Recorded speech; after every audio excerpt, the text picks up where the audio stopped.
विशाल वर्मा जी, दिल्ली से। राधे राधे महाराज जी, आपके चरणों में कोटि कोटि प्रणाम। महाराज जी, 2 साल हुए भगवान जी और आप श्री संतों की कृपा से भक्ति मार्ग में प्रवेश मिला, भगवान के नाम की शरण मिली। महाराज जी, शुरू में ही सुन लिया था कि कृष्ण भक्ति और कृष्ण प्रेम में धीरे धीरे सब कुछ छिन जाता है, तब उतना सीरियसली नहीं लिया।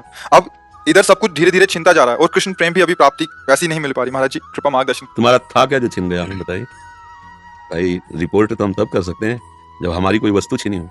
आपका था क्या, हमें बता दीजिए। आपने क्या रचना की और आपका क्या पुरुषार्थ था? किसमें? पांच भौतिक शरीर में, ये पंचभूतों से बना हुआ, या आप में? आप भगवान के अंश हैं। क्या पुरुषार्थ? अगर वो एक आंख हटा देते हैं, उनकी मौज की बात है, वो एक से दिखाना चाहते हैं, उनकी वस्तु है ना। आपकी क्या, हमें बता दो। आपका क्या है? आपका क्या है, आप बताइए। पढ़े लिखे गए आप तो भगवान ने बुद्धि दी है ना। बुद्धि का हरण कर ले तो फुटपाथ में कागज बटोरते घूमते है क्या आपके पास? अब जो बात आई छिन गई, तो इसका प्रारब्ध है। आप समझो, जो हम लोग कहते हैं भगवान सर्वस्व छीन लेते हैं, उसका तात्पर्य होता है मन और इंद्रियों को भगवान में समर्पित होना। भगवान अपने बच्चों की बाहरी लीलाओं का, खेल खिलौनों का विनाश नहीं करते। भाव को समझिए। अवश्य में भोक्तव्यम कृतम कर्म शुभाशुभम। अभी आप उस कोटि के शरणागत नहीं कि आपके शुभ और अशुभों का विनाश हो गया हो, समझना। आप खुद स्वीकार करते हैं 2 वर्ष से भक्ति में। अब किस कोटि की भक्ति है 2 वर्ष में जागृत हो गई वो आप देखो। इसके पीछे क्या होता है जन्म जन्मांतरों में, इसी जन्म में आप देखो। तो जो बोया है पीछे साल की फसल, खाना तो पड़ेगा ना। और उसमें कह दें कि हमने बम्बूल बोया था, कांटे आ रहे हैं, भगवान ने जब से भक्ति शुरू की तब से कांटे खाने को मिल रहे हैं। गलत बात। पिछले वर्ष जो आपने किसानी में बोया, इस वर्ष वही खाओगे। अब जो बो रहे हो उसे तुम आगे फसल काटोगे। अभी इस कोटि का तुम्हारा ज्ञान या भक्ति नहीं आई जिसने जन्म जन्मांतरों के संस्कारों को भस्म कर दिया हो और विशुद्ध ज्ञान से प्रकाशित हो गया हो, तो फिर प्रश्न ही नहीं आएगा कि हमारा छीन लिया क्या। भ्रम, अज्ञान, मोह, पाप। भगवान क्या छीनते हैं? ये छीनते हैं। नहीं, लड़का छीन लिया तो भ्रम ही तो था, तो क्यों तुम्हारा पुत्र है। भगवान ही तो आए थे, तुम जान पाए क्या? तुम्हारे कर्म के भोग को देने के लिए उतने समय तक वो भगवान ही अंदर आए हुए थे पुत्र रूप में। तुम भ्रम से अपना मान लिया, रो बैठ के। तुम्हें भ्रम रुलाएगा नहीं, मेरा ऐश्वर्य छीन लिया। तो अनंत ब्रह्मांडों का ऐश्वर्य किसका है? भगवान का है। मुनीम बन के रहते तो ठीक से चल लेते, मालिक बन गए तो माया ने विध्वंस मचा दिया कि मायापति तो सिर्फ एक ही है, श्री हरि। तू मायापति कैसे बन सकता है? तो मेरा बेटा बेटा बन के रहता, मुनीम बन के रहता तो मालिक की संपत्ति। अगर मुनीम रहोगे तो घाटा मुनाफा में समान रहोगे। हमें तो पेमेंट मिल ही रही, जो घाटा पर वो मालिक का, जो मुनाफा हो मालिक। तो मुनीम बने नहीं, क्योंकि घाटा मुनाफा का तुम्हारे ऊपर असर हो रहा है। तुम हर्षित हो रहे हो, शोकित हो रहे हो। सिद्धांत से समझोगे तो भगवान पर कभी दोष नहीं लगा पाओगे। सच्ची मानिए, क्या छीन लिया है? जब कुछ था ही नहीं मेरा, तो छीना क्या? पूरा अहंकार छीना है, हमारा ज्ञान छीना है, हमारा भ्रम छीना है। बात सत्य मान लीजिए। भगवान जैसा कृपालु कोई नहीं, अध्यात्म जैसा कोई मार्ग नहीं। परमानंद प्राप्ति के लिए अध्यात्म मार्ग है। जब हम अध्यात्म मार्ग में चलते हैं तो इसमें एक गुप्त बात है कि अनंत जन्मों के पापों को भगवान भस्म कर देते हैं। पर जो उन जन्मों से पाप कर्म का फल निकालकर इस शरीर की रचना हुई है, वो हमें भोगना पड़ेगा। क्योंकि अब हमारी भक्ति चल रही। शरीर बनने के पहले जो हमारे कर्म थे, उनके अनुसार शरीर की पूरे जीवन का फल लिख दिया गया है। इतने समय बाद ये रोग होगा, इतने समय बाद हाथ टूटेगा, इतने समय बाद आंख, हमारे कर्म के अनुसार। और भक्ति अब हम कर रहे हैं तो हमारी भक्ति पीछे के जो कर्म संस्कार जमा है उनको नष्ट कर दिया। आगे जो कर्म संस्कार भक्त हैं इसलिए गंदे होंगे नहीं। अगर भूल चूक से हो भी जाए तो भगवान उससे क्षमा कर देते हैं। रात न प्रभु चित चूक किए की, करत सुरत सै बार ही की। हृदय से देखते मेरा भक्त, क्षमा कर देते हैं। पर इस शरीर का जो भोग आया है इसको भोगना पड़ेगा। बड़े बड़े संतों देखो, रामकृष्ण परमहंस जी के गले में कैंसर था, हर तरह के भोग। श्रीवास जी के आंगन में खड़े होकर महाप्रभु चैतन्य देव अपने परिकर के साथ कीर्तन कर रहे हैं और उनका पुत्र पधार गया। दासी ने कान में आके श्रीवास जी से कहा, पुत्र पधार गया। बीमार था, पधार गया। उनका दोबारा आवाज नहीं। महाप्रभु के कीर्तन में फर्क नहीं पड़ना चाहिए। और मंजीरा जोड़ के और जोर से कीर्तन करने लगे, नाचने लगे। महाप्रभु चैतन्य देव रुक गए। उनका, श्रीवास मेरा मन कुछ सुस्त सा हो रहा है, कोई घटना घटी क्या? उनका, प्रभु क्या घटना कर सकती? जहां आप मंगल मूर्ति नाम कीर्तन हो रहा, वहां घटना क्या कर सकती? तब किसी भक्त ने बताया कि श्रीवास का बेटा पधार गया। तो उनका बताया कि बोले, प्रभु बताने क्या बात है? आपका था, आपने उसे अपनी सेवा में भेज दिया। और जिस जीव को यह सौभाग्य मिले कि आप स्वयं कीर्तन कर रहे हैं और वो पधार रहा है, इसके लिए तो बड़े बड़े ऋषि मुनि याचना करते हैं। प्रभु, ये कोई शोक की बात है? ये कोई दुख की बात है? ले, वो आनंदित है। पुत्र पधार गया, वो आनंदित है कि उस जीव को जो सौभाग्य मिला। बड़े बड़े ऋषि मुनि ऐसी याचना करते हैं और वो था नहीं मेरा, आपका था, आपने बुला लिया आपने। अब ये है भक्ति का रंग। इसमें क्या छिन गया? जो जीव जितने समय के लिए आया उतने समय तक रहेगा और चला जाएगा। ये शरीर जितने समय तक के लिए पहले ही निर्धारित हो चुका है, इसके बाद ये चला जाएगा। भैया, अगर विवेक से देखोगे तो भगवान की कृपा तुम्हें दिखाई देगी। अविवेक से देखोगे तो लगेगा भगवान के साथ हमने क्या बुरा किया जो उन्होंने हमारा छीन लिया। और भगवान स्पष्ट कह रहे हैं, अवश्य में वो भोक्तव्यम कृतम कर्म शुभाशुभम। भोगना पड़ेगा तुम्हें जो तुम कर्म कर रहे हो। एक उपाय है, ऐसी शरणागति प्राप्त करो कि अहम भी समर्पित हो जाए, तो सब भस्म हो जाएगा। अभी उसमें प्रवेश ही नहीं हुआ है, उस शरणागति में तो प्रवेश ही नहीं हुआ। जिसे शुद्ध परमार्थ कहते हैं उसका ककारा भी नहीं आता है, तो वो बात तो बनी नहीं। तो इसलिए बात को अंदर से हटाओ कि भगवान छीन लिए, भगवान कृपा कर रहे हैं। सच्ची मानो, हमारे जितने कर्म अगर हम पर टूट पड़े, हाँ, तो एक श्वास लेने लायक नहीं। हम ऐसे ऐसे कर्म किए। इसलिए भगवान की कृपा मनाओ और भक्ति में आगे बढ़ो। तब तुम जब ऊंचाई पर पहुंचोगे फिर देखोगे कि पीछे की भी बात को, तो हर कदम में कृपा दिखाई देगी आपको। वो हो बचा लिया भगवान ने, कृपा की भगवान ने। अगर हमारे अनुकूल परिवार मिलता, अनुकूल संपत्ति मिलती, तो भोगों में फंस जाता, कभी इस आनंद को प्राप्त। कितने कृपालु भगवान, आपने मुझे वो दिया ही नहीं जिसमें फंसा जाता है, मुझे दिया ही नहीं। बड़े कृपालु, आपकी जो ऐसे मनाते अभी राग है भोगों में, परिवार में, संसार में, तो हमें लगता है कि भगवान बहुत बुरा करने वाले हैं। एक ऐसे हैं कि जो उनकी ज्यादा आरती पूजा करता है उसी की वो धुल देते हैं, उसी को पिटवा देते हैं, उसी को ऐसा नहीं है। वो जो दिखाई आपको दे रहा है वो इसलिए दे रहा है कि अब आखिरी है, अनंत जन्मों का हिसाब इसी जन्म में होके खत्म खेल, अब हमें प्रभु के पास जाना है। ये बात अगर आप देखोगे तो आप रो पड़ोगे कि जिन कर्मों को मैं लाखों जन्म भोगता फिर भी नहीं काट पाता, उनको भगवान ने से चुट-पुट थोड़ा बड़ा कष्ट देके निपटा दिया और अपने पास बुला रहे हैं। बड़े कृपालु भगवान है। तो हमें तो कृपा ही कृपा नजर आती भैया। भगवान पर दोष करने का तो हमें कभी समझे में नहीं आया। अगर आता तो हम कह देते हैं, ऐसा कह देते हैं। हमने आज तक ऐसा नहीं देखा है। जब कभी कहीं कोई हृदय में जलन हुई तो मेरे विचार की कमी हुई, मेरे आचरण की कमी हुई, मेरे भगवान की नहीं। सच्ची कहता हूं, उनका ऐसा प्यार है, उनका ऐसा दुलार है, मतलब करोड़ों प्राण हो तो भी उनके आगे बलिहार है। भगवान की तरफ से तो कृपा ही कृपा है, कृपा ही कृपा है। बोलो हमारे ऐसे कोई पुण्य है कि हम वृंदावन आने लायक हैं? सोचो जरा, जिस वृंदावन के लिए बड़े बड़े महापुरुष, जो रज शिव शनकादि की याचत, सो रज शीस चढ़ाऊं कि सूरी तेरे चरणन की रज पाऊं। भला इस रज में माने लायक श्री राधिका कृपा बिन सबके मनन अगम। मन से भी नहीं सोच सकते वृंदावन, आप तन से आए हो वृंदावन, आपके ऊपर कितनी कृपा लाडली की। यदि वो छीनने वाले होते तो तुम्हें भेजते ही नहीं यहाँ।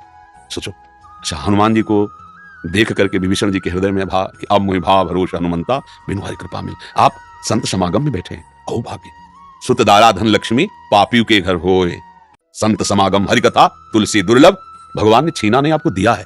दुर्लभ मनुष्य दे, दुर्लभ सत्संग, दुर्लभ भगवान नाम, ये सब दिया है। आप देने पर नजर करो। जो छीनने की बात करे वो विनाशी है, वो अपने समय से नष्ट हो जाएगा, उसे कोई छीनता नहीं है। बर्फी रख दो जो बहुत बढ़िया दिखाई देती, 2-4 दिन में ऐसी फफूंदी और दुर्गंध हो जाएगी, उसका स्वरूप यही है, खाने का देखने लायक नहीं रह जाएगी। देखो एक समय चिकने चुपड़े बच्चे थे, जवान हुए, झुर्रियां पड़ रही, मरने की दशा रही। ये भगवान थोड़ी कर रहे हैं, ये इसका स्वभाव है भैया। फूल है, फल लगा, पका, गिरा, खाया गया, मल बन गया, नहीं खाया गया, सड़ गया। ये सिस्टम है, परिवर्तनशील, विनाशमय, ये सिस्टम है। इसको दोष नहीं दिया, ये सिस्टम है। हर लोग का अलग अलग सिस्टम है, ये यहाँ का सिस्टम है। वही तुम्हारे साथ जब हो रहा तुम्हें लग रहा भगवान छीन रहे, तो यहाँ कुछ अविनाशी हो तो मुझे बताओ। कुछ अविनाशी, प्रभु ने अविनाशी चीज तुम्हारी छीन ली हो तो हमें बताओ। जब भगवान लिख दिए हैं, मान लो आप जाओ किसी पुस्तकालय में और कह दो जरा 1 इंजेक्शन 2 टेबलेट और हो जाए, तो कहेगा भैया लिखा क्या देख लो इसमें।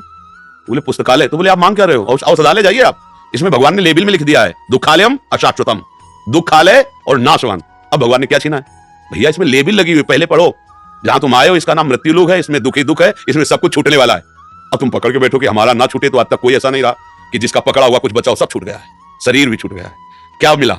नाम, परम धन राधा नाम। कबीरा सब जग निर्धना, धनवंता नहीं कोई, धनवंता सोई जानिए जाके राम नाम, राधा नाम, कृष्ण नाम, श्याम नाम। तो भैया आपको प्रभु ने दिया है, वो दाता है, वो लेने वाले थोड़ी है। भूल से सरकारी संपत्ति पर कब्जा कर लो और जब सरकारी पार्षद आके छुड़ाए तब आप गाली दो सरकार को। तो भाई देखो तुम्हारी भूल है, माफीनामा तुम्हें लिखना चाहिए। सरकारी जमीन पर कब्जा किए हो और इसके बाद जब छुड़ाने आ रहे हैं तो आप गाली दे रहे हो, तो गलती आपकी हो रही ना। ये सब कुछ सरकारी है, भगवान का है, सेवा के लिए मिली ये गाड़ी बंगला, सेवा के लिए मिली। भगवान की सेवा कर, परिवार की सेवा करके अपने ऋण से मुक्त हो जाओ और भगवान को प्राप्त हो। अब मान लिया अपना और चाहते हो कि अविनाशी बना रहते, अब कुछ अविनाशी नहीं भैया, सब धोखा ही धोखा है। अगर कोई आप प्रमाण दो कुछ भी अविनाशी हो तो बताओ। भगवान भी अवतार लेते हैं तो समय के साथ अंतर्ध्यान हो जाते हैं, समय के साथ, समय जितना लेके आए उतना ही। जब भगवान नहीं ज्यादा रुके समय के आगे प्रगट अवतार में, तो हम तुम कैसे आशा करेंगे भैया जरा हमें संजीवनी मूर्ति चटा देना कि हम थोड़ा नहीं। जितनी आयु है, छठी राव के अंक जो विधना ने लिख दिए, छठी राव के अंक, राई घटे न तिल बढ़े, रहुरे जीव निशंक। यहाँ जो होला है वही होगा। तुम राधा राधा जपो, धर्म से चलो, जो साथ है उनको लेके चलो, जो छूटते जाए जय श्री राधे आगे बढ़ो। ये वहां प्रस्थान लीला है। अगर यहाँ पकड़ के बैठेगा हमारा लड़का, हमारी पत्नी, हमारी संपत्ति, हमारा शरीर, हम विद्वान, हम धनी, तो बाद में रोने के सिवा हाथ कुछ नहीं लगेगा, क्योंकि ये सब तुम्हारा ना था, ना है, न रहेगा। पक्का किसी का लगे ऐसा हुआ। शुद्ध बात समझ लोगे ना तो आनंदित हो जाओगे। और नाटकबाजी से इसका हल होना नहीं है। नाटक में नाटक क्या, गंदी नाली के पानी से हाथ धोगे तो पवित्र थोड़ी हो जाएंगे। माया का नाटक चल रहा है। मैं और मोर तोड़ता है माया, एकमात्र भगवान है, दूसरा कुछ नहीं। माया ही सब कुछ ऐसा दूसरा दिखा रही। भजन करो, माया का नाश होगा तो आप खुद समझ जाओगे कोई नहीं। आप सत्य स्वरूप, भगवत स्वरूप हैं। आप कोई मनुष्य नहीं है, आप कोई जीव जंतु नहीं है, आप भगवान के अंश अर्थात भगवत स्वरूप हैं आप। तो यही तो भूल गए, और यही याद आ जाए तो अभी मस्त हो जाओगे, अभी आनंद आ जाएगा। कोई था नहीं, कोई है नहीं, कोई रहेगा नहीं। एक ही था, एक ही है, एक ही रहेगा, बात पकड़ लीजिए। दूसरा तुमने जो माना है तुम्हारा भ्रम, इसलिए तुम्हें रोना पड़ेगा, भयभीत होना पड़ेगा, दुखी होना पड़ेगा। यही तो हो रहा है ना। अभिषेक जी दिल्ली से, प्रणाम गुरुदेव। जब हमें पता है कि कोई चीज़ सही नहीं है पर हम उसे सुधार नहीं पा रहे और हमें लगता है कि हमारे पास वो बल नहीं है, तो प्यारी जू बचा लेंगी, ऐसे में थोड़ा स्पष्ट करके वर्णन करो। आनंद, जैसे अगर हम सुबह जल्दी नहीं उठ पाते हैं और हम कोशिश कर रहे हैं कि ये सब दलीलें प्रमाद की हैं, इनका कोई महत्व नहीं है। ये सब बेकार की बच्चा बातें हैं कि हम उठ नहीं पाते हैं, बेकार। इस विषय में हम बिल्कुल कोई छूट नहीं देंगे और ये बिल्कुल बेकार की बात है। क्यों नहीं उठ पाते हैं? हमारा उद्देश्य भगवत प्राप्ति है, हमें नींद आ जाए, हम ऐसे प्रमाद स्थिति में, कभी शरीर बीमार हो तो बात अलग, नहीं कैसी बात करते हैं, ऐसा नहीं है। अब ये तो मतलब ऐसा है कि मतलब जल्दी सोने की वजह से नहीं हो पाता मतलब मैं। कुछ नहीं, नियमावली और उद्देश्य दो में बल होता है। हमारा उद्देश्य है भजन करके प्रियालाल को रिझाना, तो हम लोग ऐसे थोड़ी उठते थे शुरुआत में कि भाई सर्दी का समय तो रजाई उड़ के भजन, नहीं, पहला काम घड़ी में हमारा राइट टाइम हुआ, सब हटा दिया, नीचे उतरे, वज्रासन में बैठे, जल पिया, शौच स्नान, अपनी दिनचर्या में दंड बैठक मारी, अपनी दिनचर्या में। साधु का मतलब क्या, फौज का जैसे आदमी नहीं, ऐसे भगवत पार्षद होता है कोई, ऐसे थोड़ी कि मरा मुरा लंजू पुंजू, ऐसे वो तो शरीर रोग ग्रसित हो जाते हैं, प्रारब्ध अनुसार वो बातें अलग होती हैं। सूरवीरों का कार्य है उस समय थोड़ी कई बजे थोड़ी देर और सो लें, प्रमाद स्थिति का आदर नहीं है, तुरंत हटाए, तुरंत मुंह में ठंडा पानी मारो, आगे भजन में बढ़ो। इसके लिए ये नहीं चलेगा कि अब आप कोई जादू कर दो, कोई कृपा कर दो, इसे ये प्रमाद स्थिति के लिए हम तत्पर हैं। फिर कोई समस्या हमारी मानसिक सुलझ नहीं रही तो वो कृपा दृष्टि से सुधर जाएगी, पर तत्परता हमें लानी पड़ेगी। बच्चा इसमें इस प्रमाद इसमें आप ही नहीं है, आपको लक्ष्य करके बात सब साधकों की लगभग है। कुछ ऐसे हैं जो नियम परायण हैं, नहीं तो प्रायः इसी बात में। शयन में कितना सुख मिलता है, क्या तमोगुणी निद्रा जनित सुख से हम ऊपर नहीं उठ पा रहे? ये कोई सुख है यार? ये कोई सुख है? तब यही है कि उस परमात्मा तत्व का थोड़ा भी रस नहीं मिला, इसलिए ये सुख लगता है। हम सो रहे हैं, सुख है? ये कोई सुख है? तमोगुणी निद्रा आलस्य प्रमादोत्तम, ये हमारा कोई सुख का विषय है? शरीर को स्वस्थ करके भगवत मार्ग में आगे बढ़ने के लिए, अपनी दिनचर्या ठीक करने के लिए थोड़ा समय देते हैं, 4 घंटे 5 घंटे, फिर इसके बाद इसके साथ कड़ा बर्ताव करते हैं। इसके साथ ढीला बर्ताव करने पर भ्रष्ट हो जाएगा साधक। 4 बजे से 6 बजे के बीच में यदि नहीं उठता और ब्रह्मचर्य का दावा करता है तो केवल मजाक करता है। ये सब अनुभूत बातें हैं, कोई खिलवाड़ नहीं है। 4 बजे से 6 बजे के बीच में उसकी साधना प्रारंभ नहीं हुई और कह रहा मैं ब्रह्मचारी हूँ, तो नाटक ही बोल रहा है, वो ब्रह्मचारी नहीं है, वो केवल नाटक कर रहा है। ब्रह्म मुहूर्त में तुम सो रहे हो, तुम ब्रह्मचारी हो, तुम साधु हो, तुम साधक हो, तुम साधना कर रहे हो। काय की साधना हो रही? केवल मनोरंजन हो रहा है, बेस की पूजा हो रही, वस्तु का बोध नहीं हो रहा। इसलिए बच्चा बहुत कठिन मार्ग है।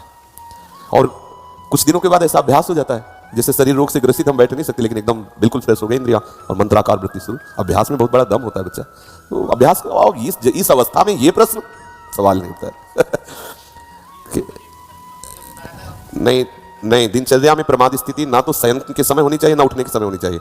अगर हमारा शयन का समय 11 बजे है तो सब बंद, मंत्राकार वृत्ति करते हुए सो गए, अपने समय से उठ गए। खिलवाड़ नहीं, बिल्कुल खिलवाड़। सर्दी गर्मी बरसात भूख प्यास काम क्रोध लोभ मोह मद मत्सर, ये सब ताल ठोके खड़े हमको परास्त करने के लिए, और हमें अकेले लड़ना है इनसे, सबसे विजय प्राप्त करके द्वंद्वातीत होना है। ऐसा थोड़ी। भीषण सर्दियों में जब मार्किन केवल लाल वस्त्र की पहनते हैं ना, लाल कपड़ा, तो ऐसा लगता मतलब सुन्न हो गई त्वचा। जब हमें ज्यादा परेशानी आ जाती है तो गंगा स्नान करते, डुबकी मार, ऐसा कर। कुछ दिनों के बाद एकदम शरीर सब में आ गया। कई वर्ष ऐसे ही रहे, कोई स्वेटर नहीं, कोई गर्म साल नहीं, कोई कंबल नहीं, ऐसे ही भीषण सर्दी भीषण गर्मी भूख प्यास सब, तब भगवदाकार वृत्ति का। ये खिलवाड़ थोड़ी कि सर्दी है तो हीटर में बैठे हैं, नहाना है तो गीजर में नहा लिया, और गर्मी है तो एसी में बैठे हैं, रात्रि में 12-1-2 बजे तक मनोरंजन चालू है, फिर सो के उठे 8 बजे तक सुबह और बोले हम साधक हो, हम साधना। तो भाई होगी कोई साधना, हमारे परिचय में तो है नहीं ऐसी कोई साधना। दिनचर्या हमारी बिल्कुल ठीक होनी चाहिए।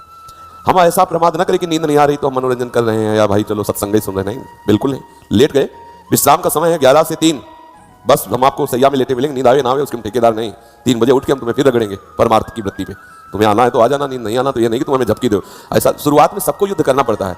शुरुआत में जब बच्चे ही तो थे, जैसे कभी ऐसे नींद आने को तो हम चुटकी काटते थे, कभी कभी जो है जल रखते थे, ठंडा जल ऐसे मुंह में मार लेते, कभी कोई कस के अपने, और एक जिद्दी स्वभाव, खड़े हो जाते, दीवार का सहारा लेके एक पैर उठा लेते, दर्द होने दूसरे पैर उठा। गायत्री का अनुष्ठान जो होता है ना शुरुआत में, जब यज्ञोपवीत संस्कार होता है ना, तो गुरुजन गायत्री का अनुष्ठान को बस नियम पूर्वक, तो फिर वस्तु का चमत्कार होता है। ढिलाई मत करो, कहते हो सुबह उठ पाए है